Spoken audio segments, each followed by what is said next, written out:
ओम नमो नारायण. मित्रांनो, सर्व श्रद्धेने साध्य होते. कुठलीही गोष्ट साध्य जर करायची असेल तर श्रद्धा असावी. मग श्रद्धा कोणावर, का आणि कशासाठी? उदाहरण सांगतो. एक अत्यंत गरीब लाकूड तोड्या होता. तो दररोज शेजारच्या अरण्यातून लाकडे तोडून आणि त्याची एक मुळी बांधून तो ती मुळी विकून तिच्या तेवढ्या पैशावर दिवस काढीत असे. अरण्यात जायचं, लाकडं तोडायची, त्याची मुळी बांधायची, शेजारच्या गावामध्ये जायचं, शेजारच्या गावामध्ये जाऊन ती मुळी विकायची आणि येणाऱ्या पैशामध्ये आपला परपंच चालवायचा. असे त्या अरण्यात एके दिवशी त्या लाकूड तोड्याला एका साधूचे दर्शन झाले.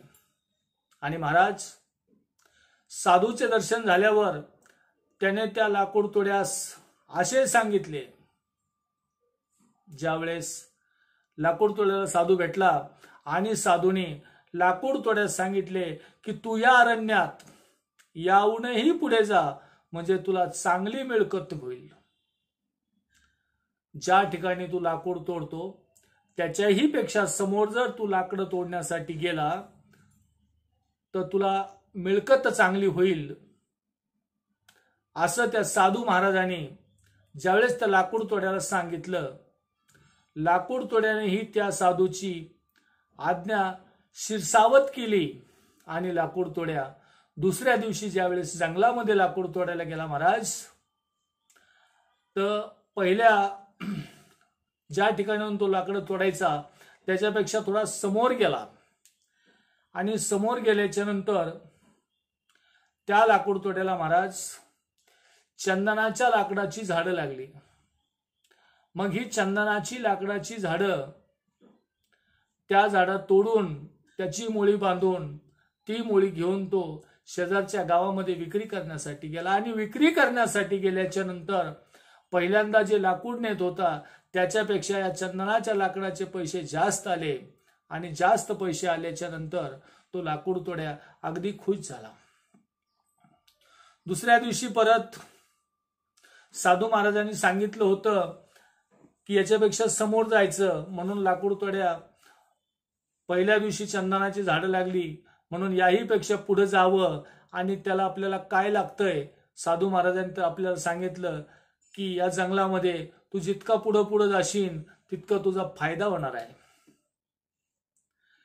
त्या दिवशी त्याला चंदनाच्या लाकडामुळे त्या मुळीचे पैसे जास्त आले आणि त्याचा उदरनिर्वाह करण्यासाठी त्याचा भरपूर फायदा झाला.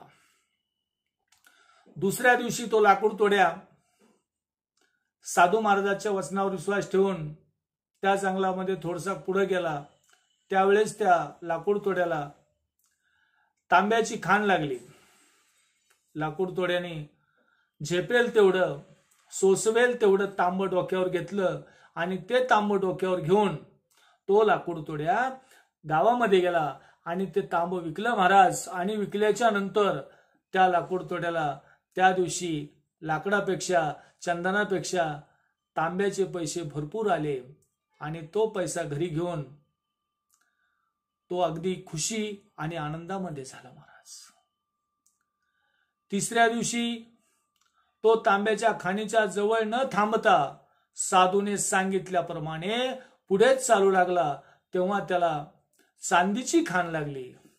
आणि ही चांदीची खाण परत तिसऱ्या दिवशी त्यांनी ते चांदी, सोशेल तेवढी चांदी डोक्यावर घेतली आणि तो लाकूड तोड्या गावामध्ये आला. गावामध्ये आल्याच्या नंतर ती चांदी त्याने विकली. आणि विकल्याच्या नंतर महाराज त्या चांदीपासून त्याला भरपूर असं धन प्राप्त झालं. आणि ते धन घेऊन तो घरी आला.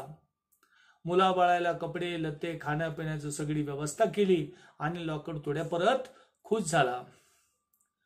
चौथ्या दिवशी तो लाकूड तोड्या परत जंगलात गेला. तो लाकडाजवळ थांबला नाही, चंदनाच्या लाकडाजवळही थांबला नाही.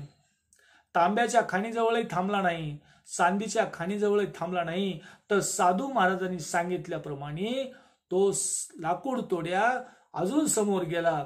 त्यावेळेस त्या लाकूड तोड्याच्या निदर्शनास सोन्याची खाण आली.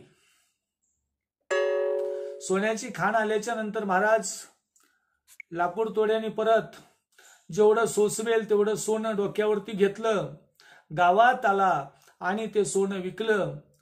त्यावेळेस त्या लाकूड तोड्याला भरपूर असा पैसा मिळाला. तो पैसा घेऊन तो घरी आला आणि एकदम आनंदाने असा आनंदी झाला.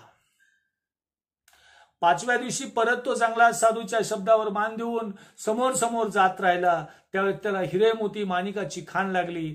हिरे मोती माणिकाची खाण लागल्याच्या नंतर त्याने भरपूर असं द्रव्य घरी आणलं, ते बाजारात नेलं, ते विकलं आणि तो धनिक श्रीमंती झाला. या दृष्टांताचा आशय असा होतो, सिद्धांत असा आहे, श्रद्धा वानम लभ्यते, श्रद्धा वानम लभ्यते तत्वत जानी. अधिकारी सद्गुरु वचनावर विश्वास ठेवला त्यास सोहम ब्रह्माचे सत्यज्ञान प्राप्त होऊन त्या ज्ञानाने तो त्यातच पुढे पुढे समाधी सुखापर्यंत, त्या ज्ञानात तो समाधी सुखापर्यंत पोहोचतो.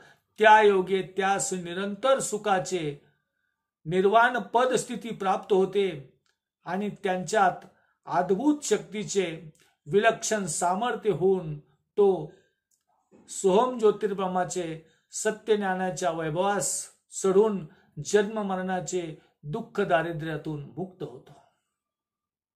म्हणून सर्व श्रद्धेने साध्य होते.